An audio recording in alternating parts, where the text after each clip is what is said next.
Guys हो गए। Yes. चलिए डिक्शनरी पढ़ते हैं, ठीक है।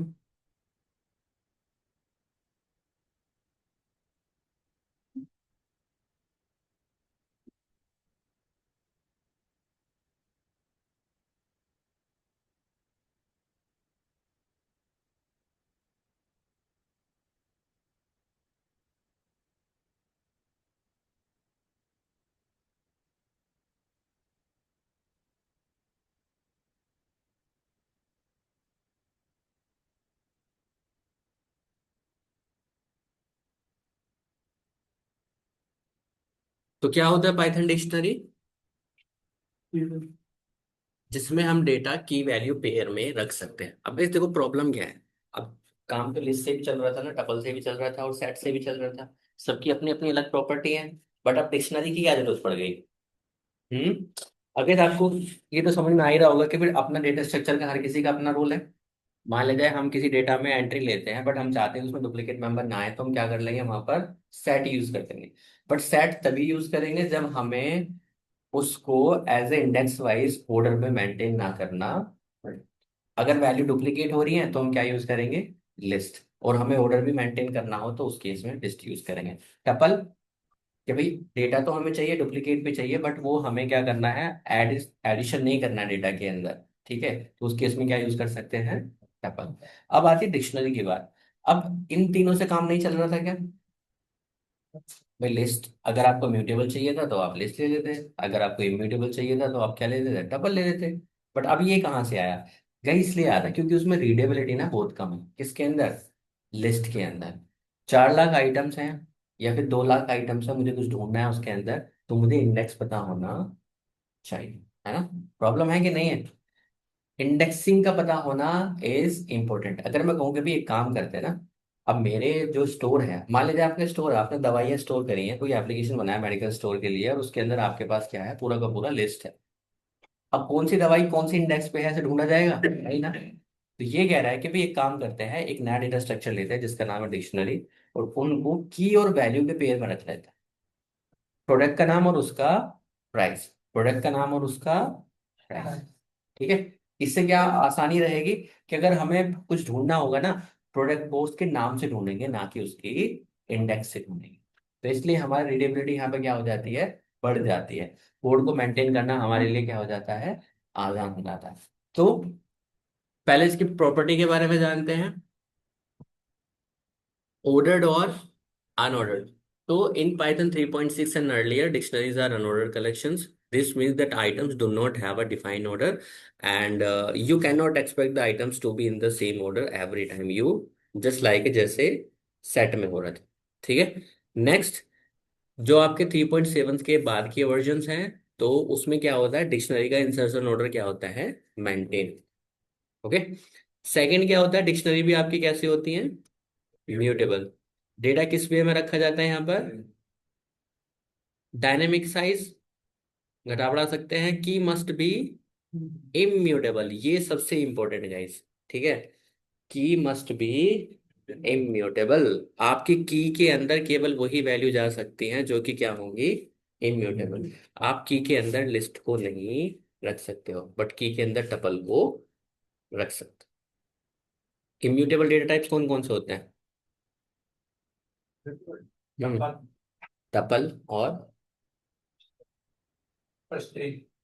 स्ट्रिंग और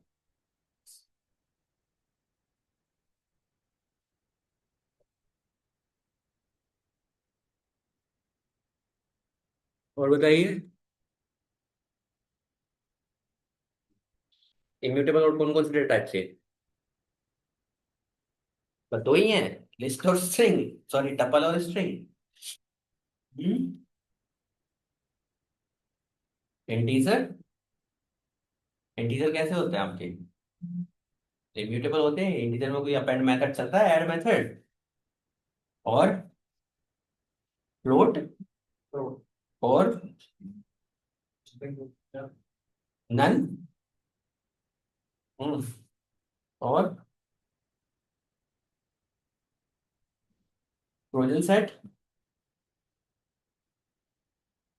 ये सारे के सारे कैसे होते हैं आपके, इम्यूटेबल, इसका मतलब इनको कहाँ रखा जाता है आपका, डिक्शनरी के कीज में। और वैल्यू के अंदर आप कुछ भी रख सकते हो, वहां पर कोई लिमिटेशन नहीं है। ओके। नेक्स्ट, की मस्ट बी यूनिक, यूनिक होने चाहिए, की डुप्लीकेट नहीं हो सकती है, क्योंकि हमें रिकॉर्ड्स को क्या करना है, यूनिकली आइडेंटिफाई करना है। कि एक बार अगर ये प्रोडक्ट का नाम चला गया, दोबारा उसके अंदर वो नहीं जाएगा। वैल्यू के अंदर जा सकता है। अगर हम कहें कि भाई हमारे पास दुकान में, हमारी शॉप में 500 प्रोडक्ट्स हैं, तो उनके नाम सबके क्या होने चाहिए, यूनिक। बट दो प्रोडक्ट के प्राइस सेम हो सकते हैं। ठीक है। नेस्टेड, जस्ट लाइक जैसे भी आपने देखा था, सेट आपके नेस्टेड थे but only with hash value के साथ। डिक्शनरी कंप्रीहेंशंस हम यूज कर सकते हैं। अभी मैंने क्या किया था, सेट कंप्रीहेंशन यूज किया था। तो ये लिस्ट कंप्रीहेंशन, डिक्शनरी कंप्रीहेंशन और सेट कंप्रीहेंशन, ये हम कंप्रीहेंशन वाली वीडियो में ही पढ़ेंगे। ठीक। Fast lookups, dictionary provide average time complexity big of 1 for lookups. ठीक है। मतलब फास्ट डेटा इसमें हम सर्च कर सकते हैं। सिंपल सी बात है guys, अगर आप किसी चीज में फॉर लूप नहीं लगा रहे हो, डायरेक्ट उसकी इंडेक्सिंग से बात कर रहे हो, तो इसका मतलब क्या है, आप उसकी टाइम कॉम्प्लेक्सिटी क्या होगी, बिग ऑफ 1। बिग ऑफ 1 का क्या मतलब होता है, constant speed. No matter data कितना बड़ा है आपका, उस पे कोई फर्क नहीं पड़ेगा। और बिग ऑफ एन क्या होता है, बिग ऑफ एन होता है कि जितना बड़ा डेटा उतना ज्यादा टाइम। अगर हम एक नॉर्मल लिस्ट ले लें और उसमें फोर लूप लगाएं, तो इसका मतलब क्या है, फोर लूप शुरू से स्टार्ट करेगा और कहाँ से कहाँ तक जाएगा, एंड तक जाएगा। तो इसका मतलब क्या है कि अगर कोई एलिमेंट हम ढूंढ रहे हैं और वो लास्ट इंडेक्स पे बैठा हुआ है और हमने फोर लूप से उसे ढूंढा है, तो उसमें कितना टाइम लगेगा आने में, जितनी बड़ी आपकी लिस्ट है। तो इसका मतलब सर्च किस पे डिपेंडेंट है, बिग ऑफ एन, डेटा जितना बड़ा। अगर मैं कहूँ कि भाई एक काम करिए, लिस्ट का -1 -1 वाला आइटम लेके आइए, तो उसका टाइम कितना लगेगा उसमें, एक कांस्टेंट स्पीड लगेगी। नो मैटर डेटा कितना बड़ा है, उससे पहले उसमें 4 लाख आइटम स्टोर है, तो वो चेक ही नहीं करेगा, कहाँ पर जाएगा, सीधा -1 पे। तो इसकी टाइम कॉम्प्लेक्सिटी क्या हो जाएगी, बिग ऑफ 1। ठीक है। अब अगर डिक्शनरी को क्रिएट करने का तरीका अभी हमने देखा था, पहला क्या है, नॉर्मल वे, जैसे अभी हम पहले कर रहे थे। खाली डिक्शनरी आपको बनाना है तो कैसे क्रिएट करेंगे, इस तरह से। अगर डिक्शनरी को किस तरह से कैसे क्रिएट कर सकते हैं, डिक्ट कंस्ट्रक्टर। दूसरा मेथड, क्लियर है। तो चाहे तो आप इसको कर्ली ब्रैकेट ऐसे दे दीजिए खाली, और या फिर डिक्ट कंस्ट्रक्टर दे दीजिए, दोनों ही वे में क्या बनाएगा ये, डिक्शनरी। ओके। अब डिक्शनरी विद एलिमेंट, अब guys, यहाँ पे अगर हम देखें डिक्शनरी के इन एलिमेंट्स को, तो यू विल सी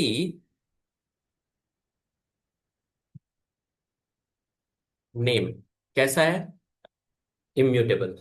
की के अंदर जा सकता है 1, टपल है ये भी एक स्ट्रिंग है, ये भी एक स्ट्रिंग है।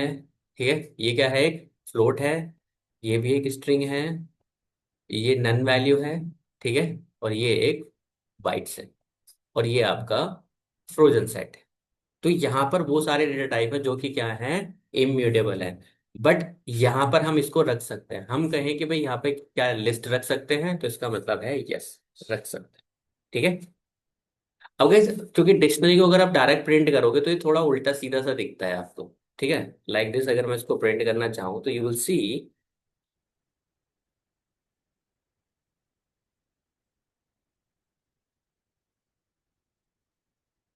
ओके। और यहाँ पे हम इसको वेरिएबल को प्रिंट करें, और यहाँ पे मैं प्रिंट लगा दूं, तो यू विल सी कुछ अजीब सा हो जाता है। मतलब इस तरह से आपको वैल्यू प्रिंट होके दिख रही है, जो कि रीडेबल नहीं है। तो इसके लिए एक मेथड होता है प्रिटी प्रिंट। ठीक है। तो प्रिटी प्रिंट क्या करता है कि जिस वे में आपने इसको डिफाइन किया है ना, सेम टू सेम आपको प्रिटी प्रिंट करके दे सकता है। लाइक दिस, आपने लिखा इंपोर्ट प्री प्रिंट, ये जैसे आपने बनाया था सेम टू सेम आपको ये दिखाई दे। अब इस डिक्शनरी अपने आप में ना बहुत बड़े नेस्टेड ऑब्जेक्ट्स होते हैं। तो ये हम थोड़ा सा कल समझेंगे इसके बारे में, नेस्टेड ऑब्जेक्ट्स कैसे समझते हैं, क्योंकि ये एक छोटा सा डिक्शनरी बनाया है मैंने। रियल वर्ल्ड में ये इतना छोटा नहीं होता है। ये बहुत बड़ा नेस्टेड होता है, मतलब एक ऑब्जेक्ट के अंदर 8 से 10 ऑब्जेक्ट हो सकते हैं। तो इसको फाउंड आउट करना बड़ा मुश्किल हो जाता है। जितने भी आपके एपीआई के रिस्पॉन्सेज होते हैं, हम डिक्शनरी के फॉर्म में ही या जावास्क्रिप्ट ऑब्जेक्ट में ही उनको क्या करते हैं, कैप्चर करते हैं। सो पहले एक नॉर्मल डिक्शनरी हम समझेंगे, और उसके बाद कल हम रियल टाइम एग्जाम्पल से इसको रिलेट करेंगे कि किस तरह से चीजें आपकी काम करें। तो एक नॉर्मल डिक्शनरी बनाते हैं, इक्वल्स टू, तो क्या कहा था हमने, की वैल्यू पेयर में डेटा होता है इसके अंदर। तो मान लीजिए सबसे पहले पेयर दिया हमने यहाँ पर नेम, उसके बाद क्या दे दिया यहाँ पर, सचिन दे दिया उसका, ठीक है। सिटी,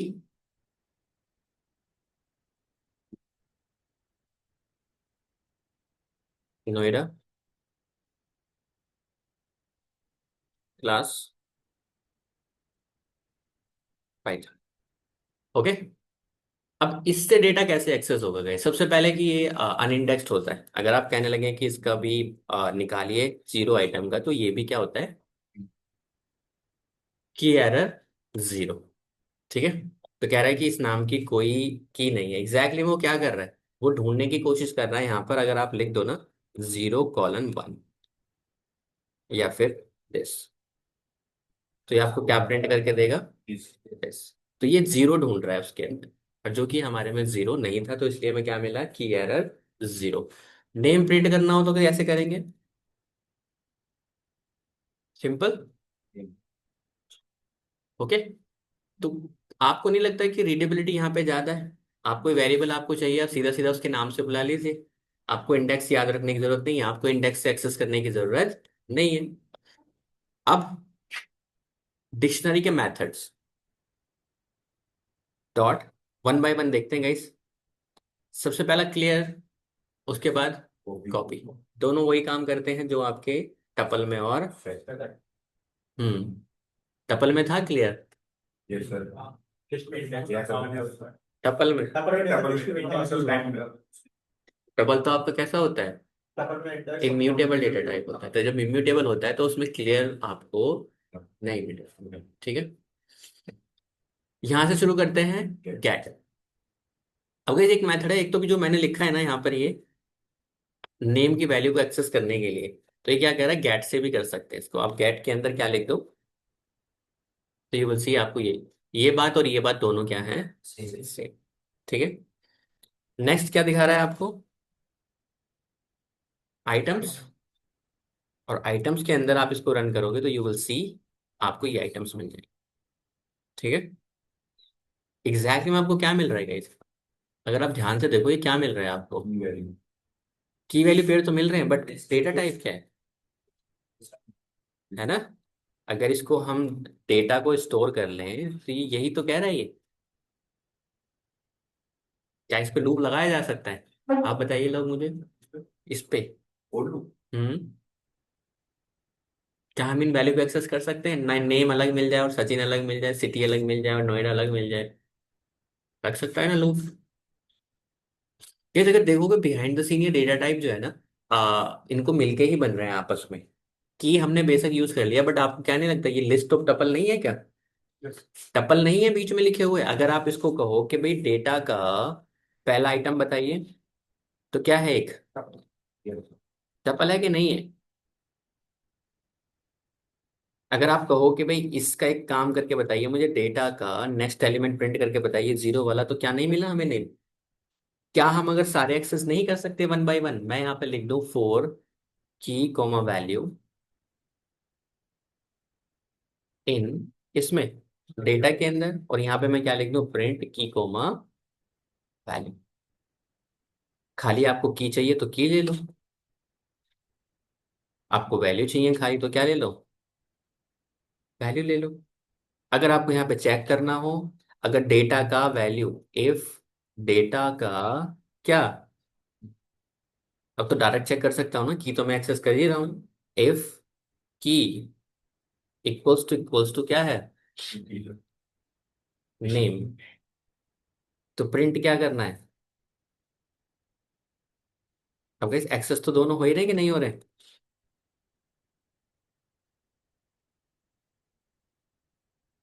अगर की नेम है तो क्या प्रिंट कर दो, वैल्यू। अब वही बात देखो मैं यहाँ पे करने वाला हूँ, कहाँ पे, यहाँ पर। इसी पे फोर लूप चला दूंगा। फोर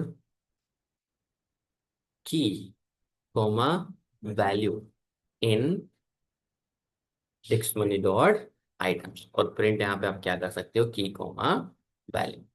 अगर क्योंकि देखो ये पेयर में चल रहे थे, अगर एक पेयर और होता है यहाँ पर, मतलब एक वैल्यू और होती तो क्या करते आप, हाउ, यहाँ पे मैंने लिख दिया, यहाँ पे मैंने एक वन लिख दिया, यहाँ पे मैंने क्या कर दिया, टू कर दिया, और यहाँ पे क्या कर दिया, एग्जैक्टली मैं अभी भी तो लिस्ट ऑफ टपल ही है ये। बट अगर मैं इसको चलाऊंगा, ये क्या कह रहा है मुझसे, too many values to unpack. Expected कितनी थी, टू, और आ कितनी गई, तीन। तो ठीक है भाई, एक काम करते हैं, एक प्लेस होल्डर और ले लेते हैं, चलो।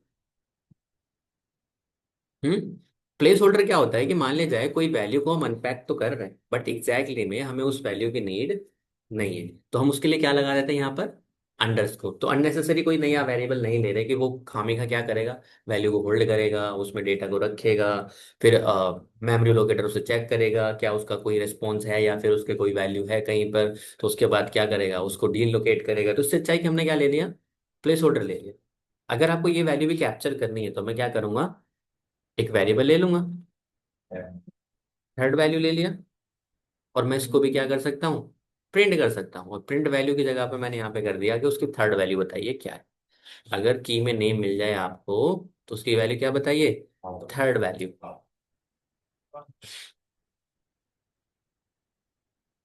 हम्म। तो भाई इस डेटा को आपको सर्च करना है, अगर ये मिल जाए तो उसकी क्या करना है, थर्ड वैल्यू को प्रिंट करना है। सो एग्जैक्टली में यही सीन यहाँ पे चल रहा है। वो आपको लिस्ट ऑफ टपल रिटर्न करके दे रहा है, आपने उस पर क्या चला दिया, फोर लूप चला दिया, और उन वैल्यू को की और वैल्यू कोमा में कैप्चर कर लिया। So guys you will see, मैं इसीलिए आपको बोलता हूँ, जिसको टपल नहीं समझ में आया तो उसको ये नहीं समझ में आएगा कि भाई यहाँ पे कहानी क्या चल रही है। तो इसलिए आप कोर पाइथन को बिल्कुल भी हल्के में मत लेना। जितना भी पाइथन आपका रियल टाइम है वो कोर पाइथन से ही मिलके बनेगा।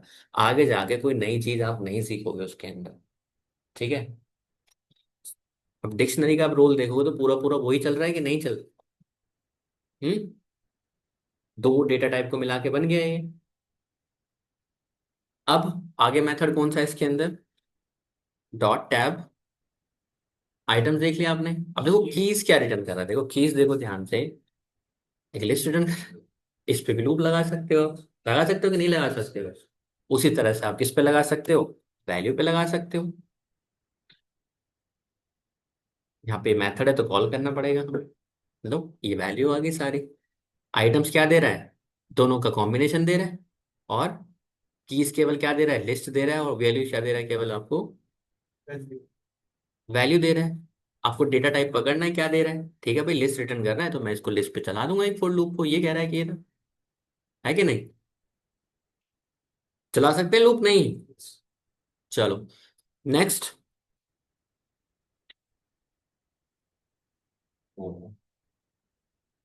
Pop.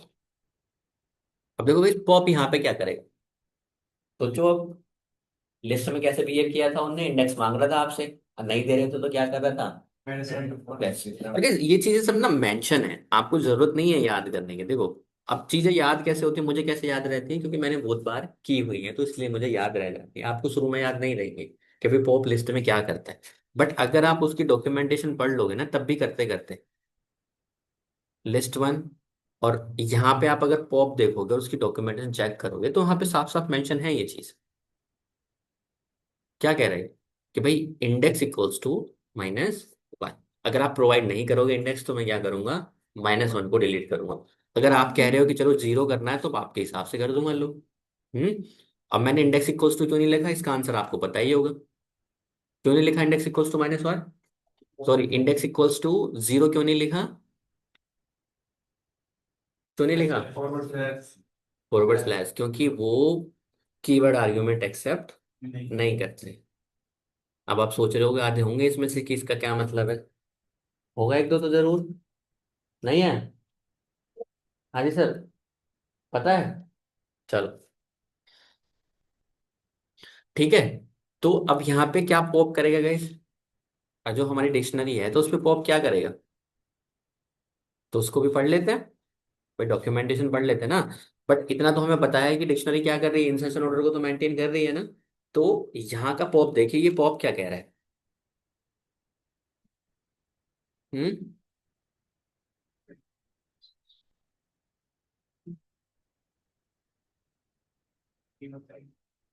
Hmm. Remove specified key and return the corresponding value. कि अगर आप यहाँ पे कोई वैल्यू की को दोगे यहाँ पे, तो उसको रिमूव कर देगा, और बदले में क्या करेगा। ठीक है।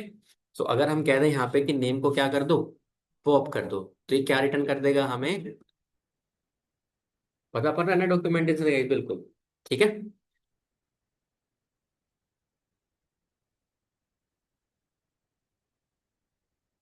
एक काम और करते हैं।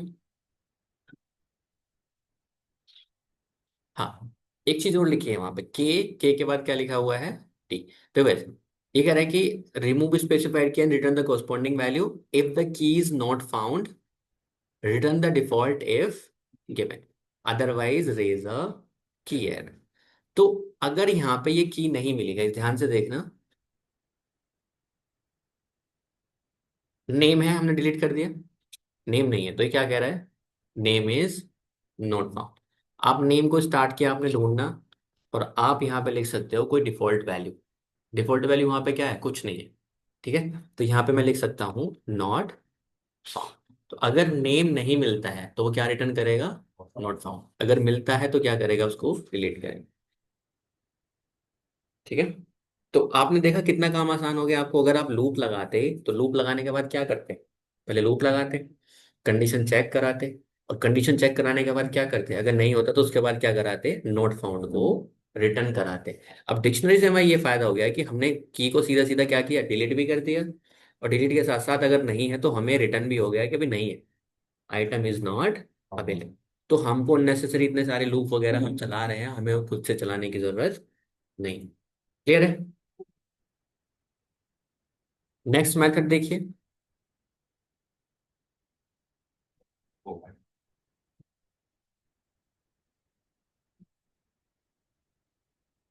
पोप आइटम क्या कह रहे हैं, remove and return a key value pair as a two tuple.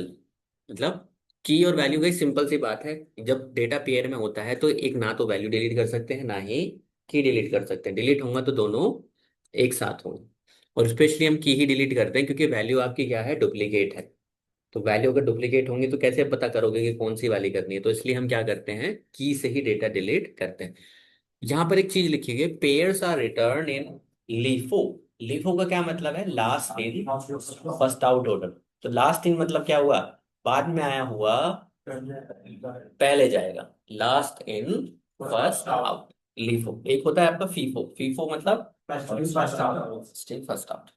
So pop item के अंदर ये कह रहा है कि जीरो और दिस वाला हमने रिमूव कर दिया। तो यहाँ पे टपल रिटर्न हुआ था, और वहां पे क्या रिटर्न हुआ था, केवल वैल्यू रिटर्न हुई थी। पूरा पूरा टपल दे दिया कि भाई ये वाला टपल आपका क्या हो गया है, डिलीट हो गया है। ठीक है। तो अगर वैल्यू डिलीट देखेंगे तो आप केवल दो ही आइटम इसके अंदर बचेंगे। ठीक है। Set default. Okay, set default let's see क्या है ये कह रहा है कि माई डिक्शनरी पे अगर सेट डिफॉल्ट आप चलाओगे, आपको की प्रोवाइड करनी है, और default equals to none. Insert key with the value of default if key is not in a dictionary. insert key with the value of default if the key is not in the dictionary, return the value for the key if is in the dictionary else default। समझ में आया कुछ क्या कह रहा है ये। हम्म।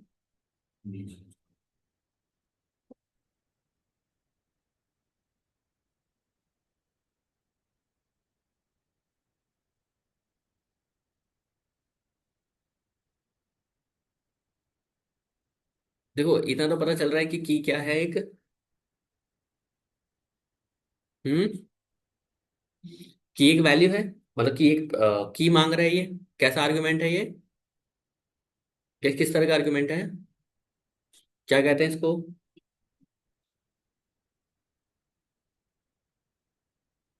इस आर्गुमेंट को क्या कहते हैं, पैरामीटर को क्या कहते हैं, किस तरह का आर्गुमेंट है ये। पोजिशनल। मतलब मैंडेटरी आर्गुमेंट है, अगर इसको रन करेंगे हम तो ये क्या मांगेगा हमसे, expected at least one argument. तो हमने कह दिया चलो भाई की दे देते हैं आपको, मैंने दे दिया हाय, दे दिया आपको की। ओके। नाउ अपनी डिक्शनरी को देखो, वो क्या कर दिया उसने डिक्शनरी के साथ, हाय बनाया और उसने क्या कर दिया आपको, नन उसको असाइन कर दिया। यही तो वो कह रहा था, insert key with the value of default, और डिफॉल्ट क्या है यहाँ पे, सेट, नन सेट है, तो उसने क्या किया, हाई को नन सेट कर दिया। अगर मैं कहूं कि भाई एक नया एलिमेंट इसमें इंसर्ट कर दो हाई की जगह पर, और मैंने यहाँ पे लिख दिया डिफॉल्ट, अब डिफॉल्ट के आगे क्या लगा होगा, स्लैश लगा हुआ है ना, तो इसका मतलब क्या है, वैल्यू डायरेक्ट पास करनी पड़ेगी। तो हम यहाँ पे लिख देंगे दिस वैल्यू। तो यू विल सी, अब हाई इंसर्ट हुआ, नहीं हुआ। क्यों नहीं हुआ, क्योंकि उसमें दो लाइनें लिखी थी, एक नीचे लिखी थी, return the value for the key if the की in the dictionary else default, और ऊपर क्या है कि अगर वैल्यू हुई तो उस पर कोई इफेक्ट नहीं होगा। तो है पहले से ही है उसके अंदर। तो अगर मैं यहाँ पे दिस कर दूं या फिर न्यू वैल्यू कर दूं तो आप देखोगे आ गई वैल्यू। तो ये क्या करेगा कि अगर वैल्यू नहीं हुई तो आपने जो वैल्यू प्रोवाइड की है उस वैल्यू को क्या कर देगा, इंसर्ट कर देगा। मान लीजिए कोई प्रोडक्ट हमारे पास आया है, अभी उसका प्राइस नहीं है, तो ऑटोमेटिकली वो क्या असाइन हो जाएगा, नन असाइन हो जाएगा। बट अगर प्रोडक्ट पहले से ही है तो उसकी वैल्यू क्या हो जाएगी, अपडेट हो जाएगी। मतलब वैल्यू वही रहेगी जो आपने प्रोवाइड करी। ठीक है, उस पर कोई इम्पैक्ट नहीं है पुरानी वैल्यू पे। Next, update. अपडेट क्या कह रहे हैं, ये सिंपली कुछ नहीं मांग रहा है, ये कह रहा है देखो ये document sometimes you will fail in this time, आपको लगेगा कि ये डॉक्यूमेंटेशन मेरे समझ में नहीं आ रहा है। देखना जरा, पढ़ना है इसको, आपको लग रहा है कंफ्यूजिंग थोड़ा सा।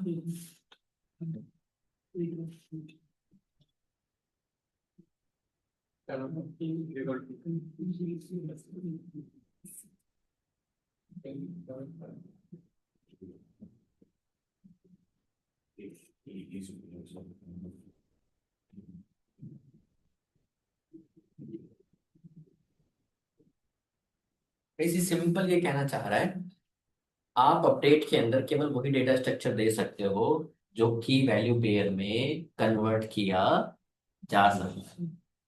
ठीक है, आप उसमें केवल वो डेटा दे सकते हो जो की और वैल्यू पेयर में अपडेट कन्वर्ट किया जा सकता है। जैसे कि लिस्ट ऑफ टपल कन्वर्टेबल है कि नहीं है, पेयर में जा सकता है। दूसरा, कोई डिक्शनरी ही दे दो उसके अंदर। हम्म जैसे अगर मैं कहूँ कि भाई एक लिस्ट अपडेट कर दो हमारी डिक्शनरी में, क्या अपडेट होगी, होगी, नहीं होगी। Can not convert dictionary update sequence element, ये कि भाई नहीं हो सकती है। अगर मैं कहूँ कि भाई क्या इसको इंसर्ट कर दो, चलो एक टपल है मेरे पास 1/3, क्या ये अपडेट होगा, क्या, उसको क्या चाहिए, एक ऐसा डेटा टाइप चाहिए जो की और वैल्यू पेयर में हो। तो अगर यहाँ पे देखोगे ये की वैल्यू पेयर में अपडेट हो गया, वन में जाके क्या हो गया, 3 अपडेट हो गया।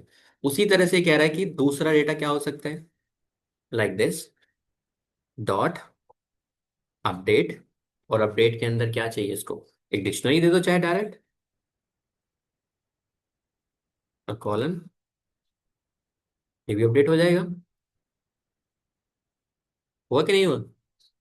तो वो क्या कह रहा है आपसे कि केवल आपको डिक्शनरी अपडेट जैसा कुछ चाहिए जिसमें पेयर में डेटा होना चाहिए। ठीक है, गाइस आई होप सारे मेथड कर लिए हमने।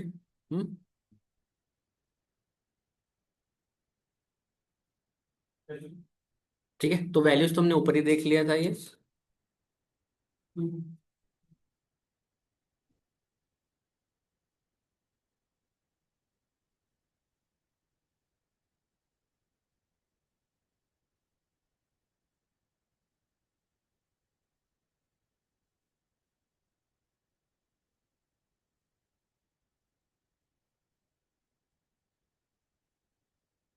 तो गाइस घर से आपके लिए एक्सरसाइज एक, हम्म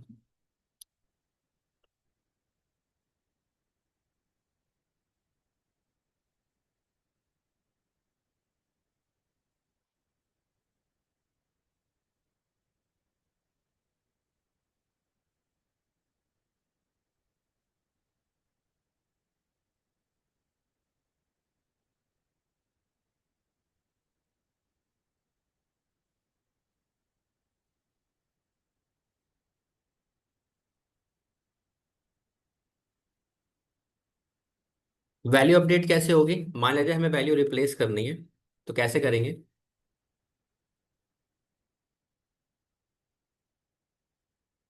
जो हमारी डिक्शनरी है वो क्या है? सिटी की वैल्यू डेली रिटर्न करनी, मतलब अपडेट करनी है, तो कैसे करेंगे? ठीक है। और यहाँ पे क्या लिखेंगे? उस वैल्यू का नाम, सिटी, और इक्वल्स टू क्या साइन कर देंगे उसको? डेली। तो अगर माई डिक्शनरी को प्रिंट करके देखोगे तो वैल्यू अपडेट हो गई। तो इस तरह से डिक्शनरी हमारा म्यूटेबल ऑब्जेक्ट है और जिसको हम म्यूट करते हैं। ठीक है।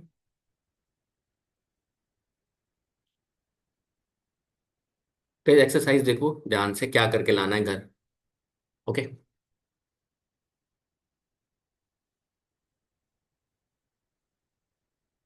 हमें बनाना है प्रोडक्ट प्राइस फाइंडर प्रोग्राम।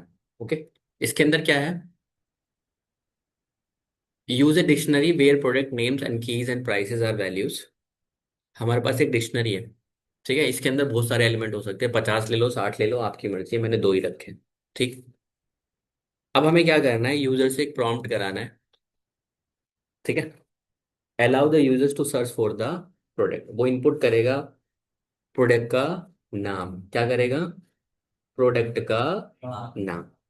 और बदले में उसे क्या मिलना चाहिए? उसका प्राइस। अगर वो पेन हमारे सर्च करके दे तो उसे क्या मिलना चाहिए? 50। समझे? तो ये लिखना चाहिए, पेन वो इनपुट करे तो उसे क्या लिखना चाहिए? Price for pen is 10।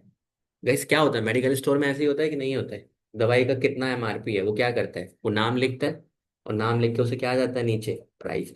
तो अगर हम पाइथन से उस प्रोग्राम को बनाते तो एग्जैक्टली ऐसे ही बनाते। हम एक डेटा टाइप लेते, क्या, किसके अंदर? डिक्शनरी के अंदर। और डिक्शनरी के अंदर उसकी की को प्रिंट कराते और उसके सामने उसके कोरस्पॉन्डिंग क्या होती? वैल्यू होती। समटाइम्स आपने देखा होगा कि एक्सेल शीट में प्राइसेस आते हैं अपडेटेड, और उनको क्या कर देते हैं? हम अपडेट कर देते हैं। इसका मतलब क्या है? सॉफ्टवेयर के अंदर हम उस एक्सेल फाइल के थ्रू क्या करते हैं?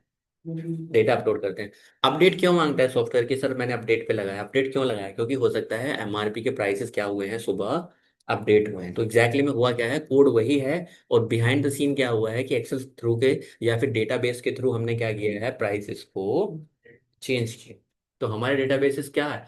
जो सर्वर ऑनलाइन क्यों चल रहे हैं? सारे सॉफ्टवेयर ऑनलाइन इसीलिए तो चल रहे हैं। ऑफलाइन जाके थोड़ी ना अपडेट करेंगे हर किसी के में जाके, नहीं ना। तो इसलिए क्या है? डेटाबेस से कनेक्ट करके वही कर दिया है कि कितना बैलेंस है आपका, वहां पर एक सर्वर पे अपडेट हो रहा है सबका डेटा, और सारे एप्लीकेशन उसी डेटा को क्या कर रहे हैं? एक्सेस कर। ठीक है।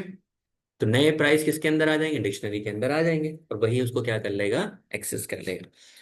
सो गाइस, अब दो सिनेरियो होंगे वहां पर, प्रोडक्ट होगा या फिर नहीं होगा।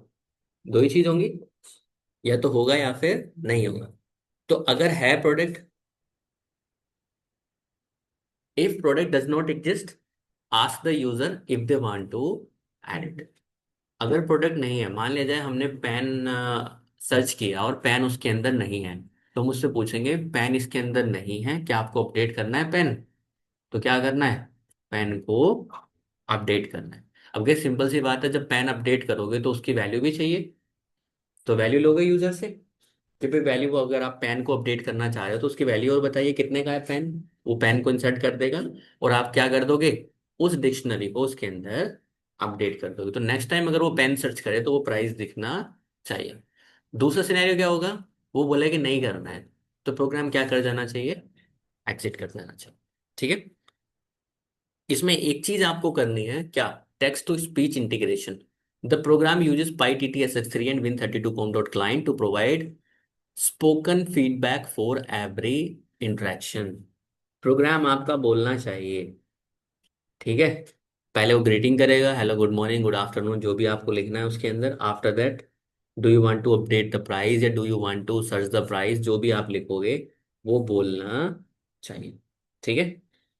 कुछ भी स्क्रीन पे लिख रहा है उसको बोलना चाहिए। इसको कैसे करेंगे हम? इसके लिए एक मॉड्यूल है PyTT-SX3। हम इंटरनेट पे जाएंगे, we will look for PyTT-SX3। Okay. ये मॉड्यूल का नाम है PyTT-SX3 PyPy। इसको हम पिप चलाएंगे, यहाँ से कॉपी करेंगे इसको। पिप इंस्टॉल PyTT-SX3, कॉपी करोगे, हम सब लोग जुपिटर यूज कर रहे हैं, वो जुपिटर ओपन करेंगे एनाकोंडा प्रॉम्प्ट, और जो नॉर्मल पाइथन यूज कर रहे हैं वो टर्मिनल में ही इसको लिखेंगे। ठीक है, जो VS कोड यूज कर रहे हैं। सिंपल, इसको एंटर करेंगे, ये क्या करेगा, PyTTSX3 को रन करेगा। ओके, इंस्टॉल हो जाएगा PyTTSX3। अब क्या करना है गाइस, यहाँ पर इसका मेंशन किया गया है, इसको कैसे यूज करना है।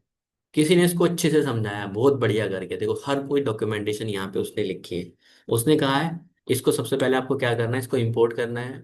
उसके बाद क्या करना है, engine equals to PyTTSX3 init. Okay, engine dot से इसके अंदर आप जो लिखना है टेक्स्ट वो आपको लिख के बताएगा, और उसके बाद आपको क्या करना है, इंजन रन एंड। क्लियर है। यहाँ से मैं इसको एज इट इज कॉपी कर लूंगा, यहाँ पे मैं देखो इसको पेस्ट करता हूँ, you will see it should work.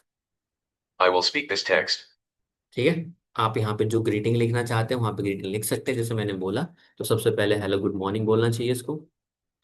Hello, good morning. Okay, तो गुड मॉर्निंग के साथ साथ guys, ये रेट ऑफ स्पीच भी देखो वहां पर, ये सारा का सारा डॉक्यूमेंटेशन के अंदर मेंशन होता है।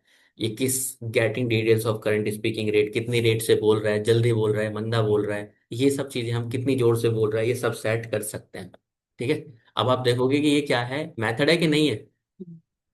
उसने आपको अच्छे से समझाया कि अगर आपको ये सेट करना है तो उसका रेट सेट कर दो आप, कम मंदा करना है इसका रेट कम ज्यादा कर सकते हो, setting up new voice rate. तो अगर मैं इसको भी कॉपी करूं तो यू विल सी,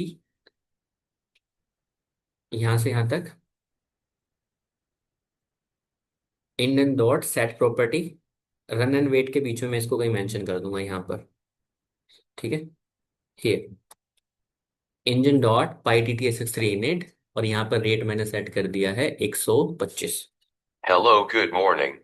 स्लो हो गया, आपको बहुत तेज करना है, मंदा करना है, then you can do that. Hello, good morning. Okay, तो आई थिंक 130 पे ये सही चल रहा था। Hello, good morning. I don't know, देख लेना अपने हिसाब से। ठीक है, वैसे समझ में आया काम, क्या करना है कर लोगे, आसान है। हम्म, आसान है कि नहीं है।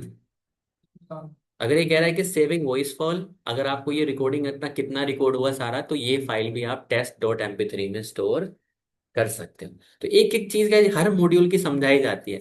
अब एग्जैक्टली में हम पढ़ क्या रहे हैं यहाँ पे, हमने यही तो पढ़ा था इतने दिनों से था कि मॉड्यूल का मेथड को कैसे यूज किया जाता है, उसकी डॉक्यूमेंटेशन को कैसे पढ़ा जाता है, क्योंकि आपको सारे मॉड्यूल नहीं पढ़ाए जाएंगे बैठा के भाई PyTTSX कैसे यूज होता है। हमें तो केवल क्या पढ़ाया जाएगा, मेथड के अंदर आर्ग्यूमेंट कैसे समझे जाते हैं। अगर नहीं भी समझ में आता है तो इसका सॉल्यूशन मैंने बना रखा है यूट्यूब वाली वीडियो में, कल आप लोग अच्छे से करके आओगे। कोई भी क्लास में ऐसा नहीं होना चाहिए जो इस प्रोग्राम को ना कर पाए। ठीक है इस, तो डिक्शनरी एक्सरसाइज सॉल्यूशन के नाम से है, आप उसको देख के आओ। ओके, तो इसको एज ए मिनी प्रोजेक्ट आप ले सकते हो। हम इसको कल को अगर प्रोजेक्ट बनाते हैं कोई बड़ा, तो उसमें हम इम्प्लीमेंट कर सकते हैं। ठीक है।